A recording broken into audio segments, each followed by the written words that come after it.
Alrighty, yo, what is going on, everybody? It's your boy, Mr. DDG94, back with another reaction video. Today, we're going to react to the real reason why Remy Ma shot her friend in the stomach and spent 8 years in prison. Oh boy, I always wonder, what the fuck did Remy Ma go to jail for? Apparently, she shot her friend in the stomach. So let's check it out. I'm intrigued. I wasn't really, you know what I'm saying? I'm from the Midwest. You wasn't banging no Remy Ma in the Midwest. You know what I'm saying? But you know that conceited song that was for the hoes. Niggas wasn't feeling that shit. And then you had to lean back. That was that shit. I said my niggas don't dance, we just pull up our pants and do the rock away. That was our shit. But yeah, niggas wasn't listening to no Remy Ma like that though. But let's check this out though. I spit straight crack, luck you straight whack. Just last year you was like Remy, let's do a track. I ain't impressed because you dropped 450 on the New Jersey. I just dropped 450 on a crib in New Jersey. In the realm of hip-hop, Remy Ma's rise to stardom was a testament to her exceptional talent and her lyrical dexterity. With her powerful delivery and captivating storytelling, Man, Papoose is lucky, boy. You see all that chocolate, boy? Tell you, man, Papoose is lucky, man. You see them chocolate, boy. You see them chocolate all on that, man. See them big titties, man. You see? I know you see it. Ain't like you don't see it. And she aggressive too. Ooh, hurt me. I'm just saying, man. Papoose lucky, man. Can't be leaving that chocolate just walking around like that, man. That's ooh. That's that good. Ooh. Remy Ma, boy, she get all the dick. It commanded attention and earned respect of fans and critics alike. However, Remy Ma's journey took a dramatic turn when she found herself entangled in a legal battle that would leave an indelible mark on her career and personal life.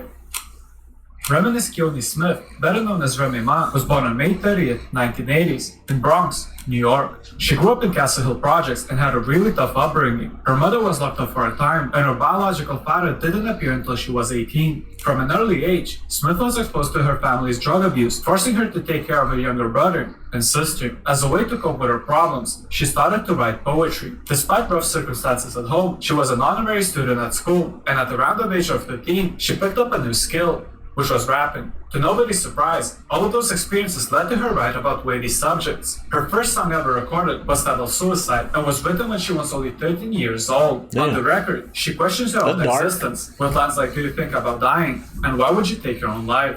Remy and her friends started to participate in rap battles around the city, increasing her reputation around the Bronx, but never taking it more seriously or dreaming of making it big in the music industry. She treated rap as a hobby until she was around 17 and finally got her first break.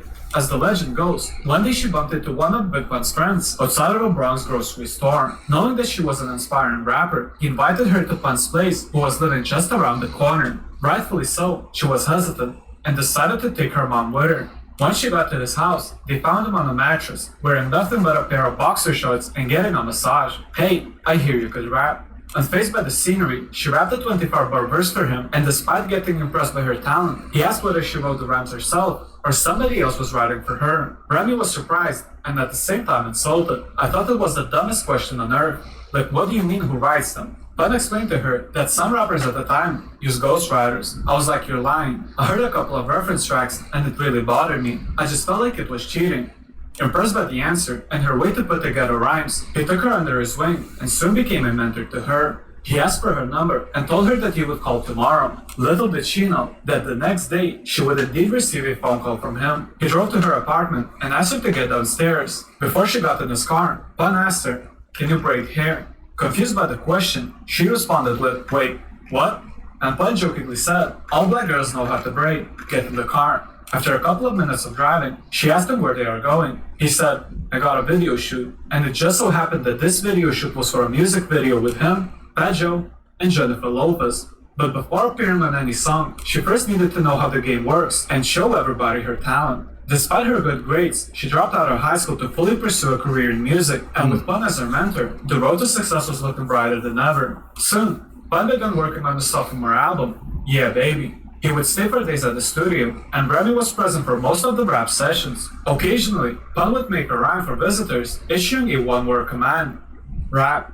She listened and learned everything. Basic song structure, the importance of concepts, and a strong chorus became ingrained in her head. According to producer LV, if you're smart, you soak up all that knowledge, and Remy did that every single day. By the time she got on the record, she knew exactly what to do. Pun's idea was to showcase her to the world with the same feeling that he had when he sat in his underwear and heard Remy rap for the first time. Unfortunately, he never got to see how big his prodigy would become, because just 2 months before the album's release, Big Pun passed away on February 7, 2000, due to respiratory failure and a heart attack.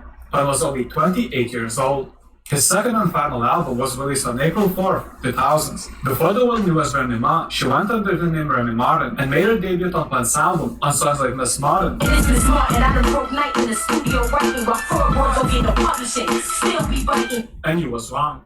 These niggas thought I was the sickest, and every time I spit, I'm spitting sickest. After Pun's death, Patrick replaced his position as a mentor, signing her to his imprint label under SRC and Universal, and also made her a member of Terror Squad. To Pun and Joe, she managed to get a lot of connections, and soon was working alongside Big L, Busta Rhymes, R. Kelly, and more. Throughout the next couple of years, she continued to work on her craft by appearing as a feature artist from time to time. Backstage, you the keys to the Escalade, you think you do?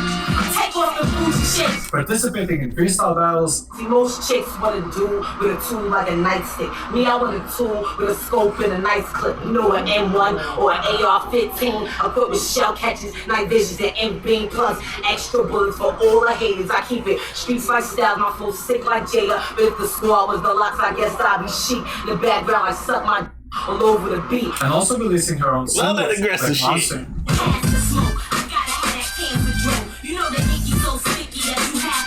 Her biggest break into the mainstream came on July 27, 2004, when Terror Squad released their second album, called True Story. Remy not only appeared on more than half That's of the an underrated songs, album. but also had a huge single called Lean Back. Lean back. Hard to the easy, into the wizard. My arms stay breezy, the dogs stay busy. Which helped her to win the Best Female Hip Hop Artist of 2005 BET Award.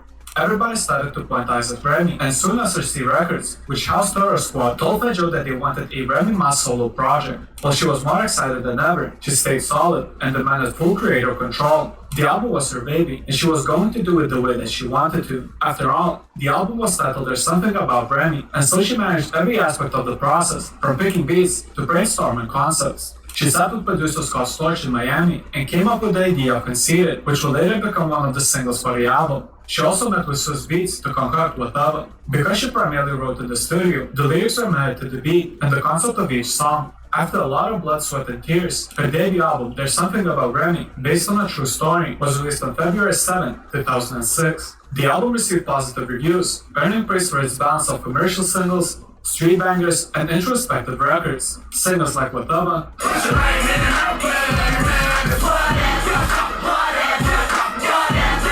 Conceited,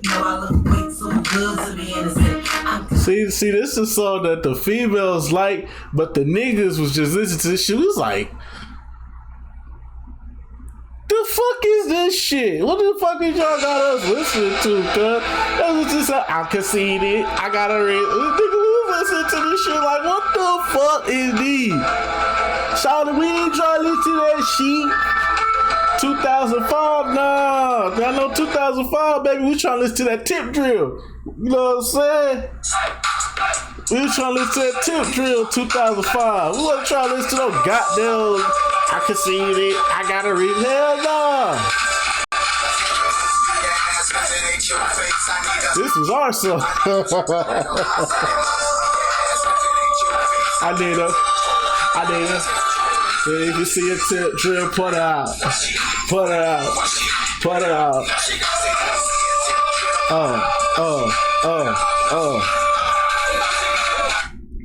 Come on, man.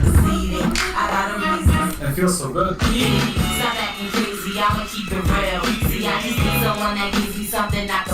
Became a major success for Remy Ma, but unfortunately, when success was within the hand's reach, things once again turned sour. Despite the critical praise, the album tanked, debuting at number 33 on the US Billboard 200, selling only 35,000 copies in its first week.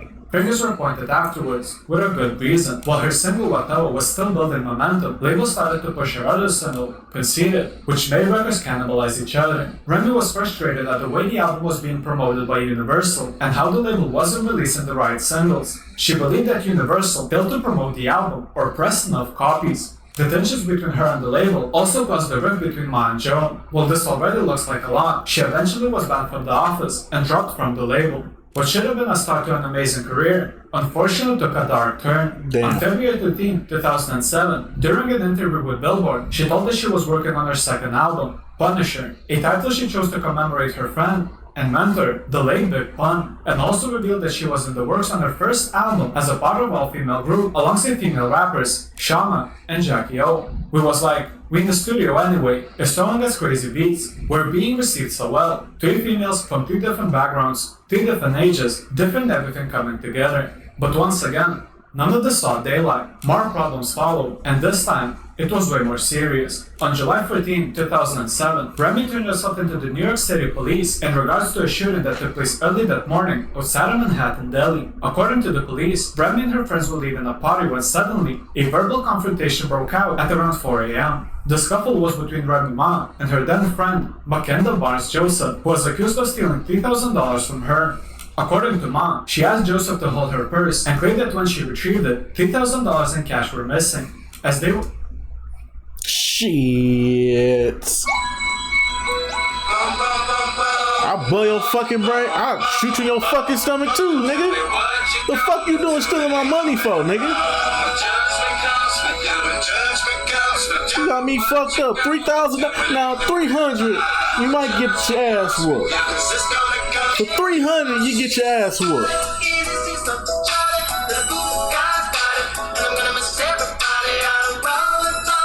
For 3,000,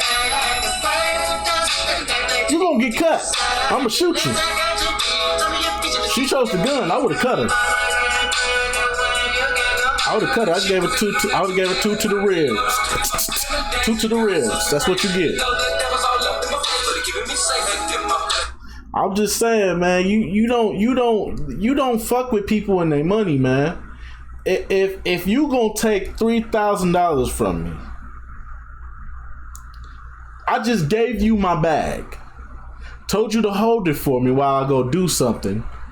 I come back and my money is gone, and use the person that was holding my purse, and all of a sudden my money gone. Like, where the fuck my money at?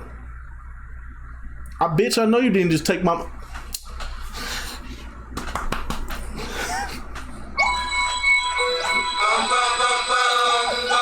You going to the upper room.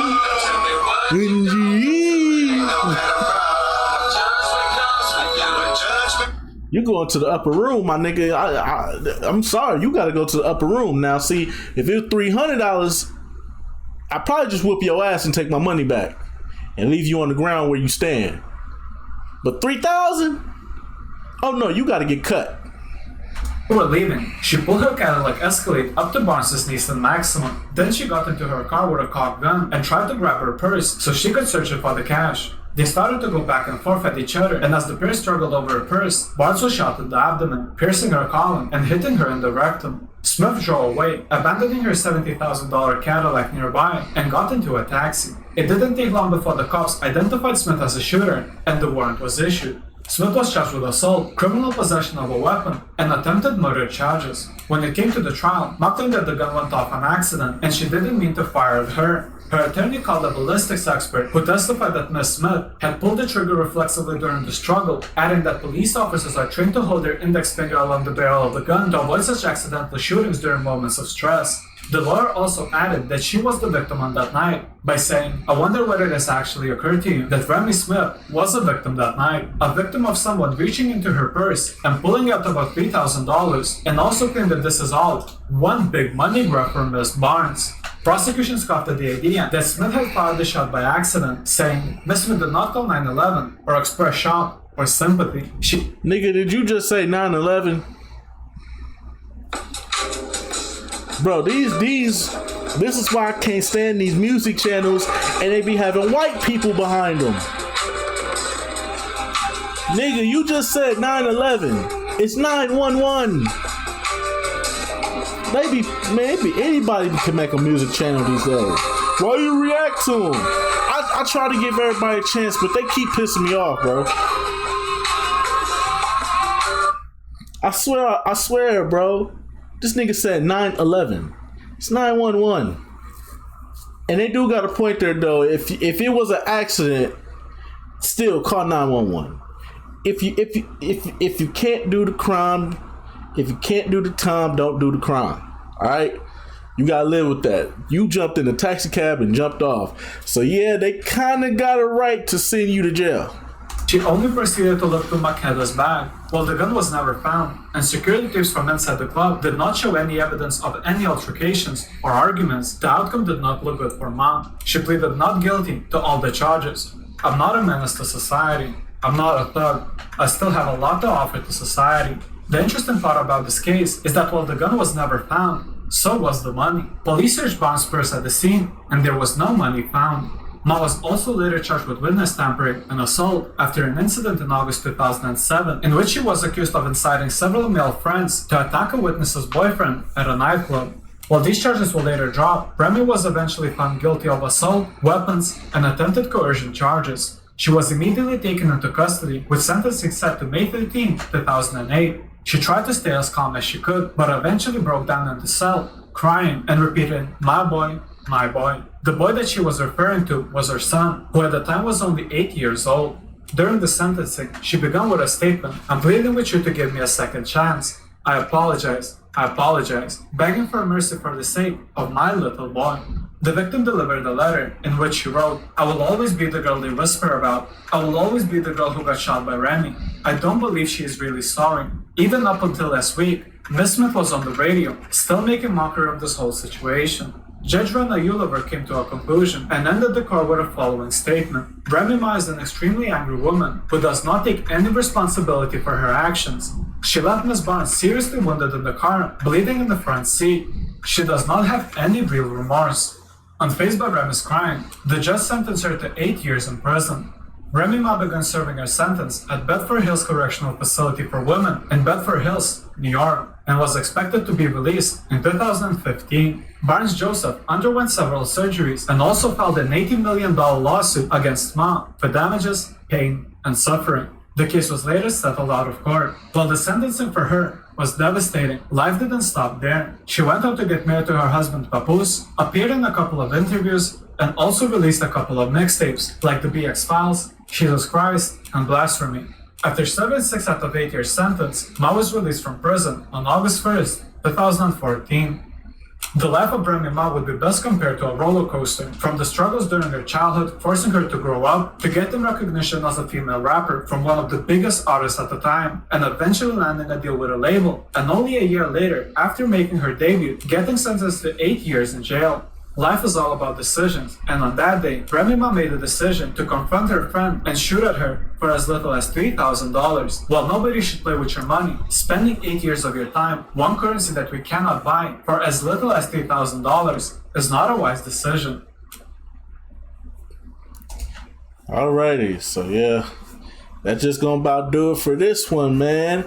God damn, man. I didn't know why she went to jail. I always wondered why Remy Ma went to jail.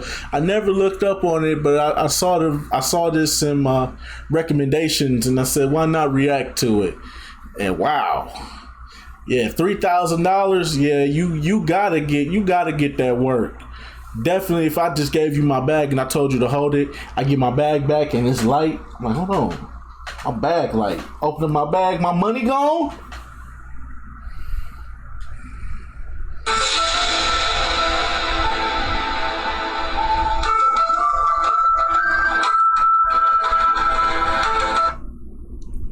I'm gonna have to cut you. I'm sorry. You're gonna have to get cut. Cut you. I'm gonna cut you. I'm gonna give you 2 to the side. Give you 2 to the side. You get 2 stab wounds to the side. That's what you get.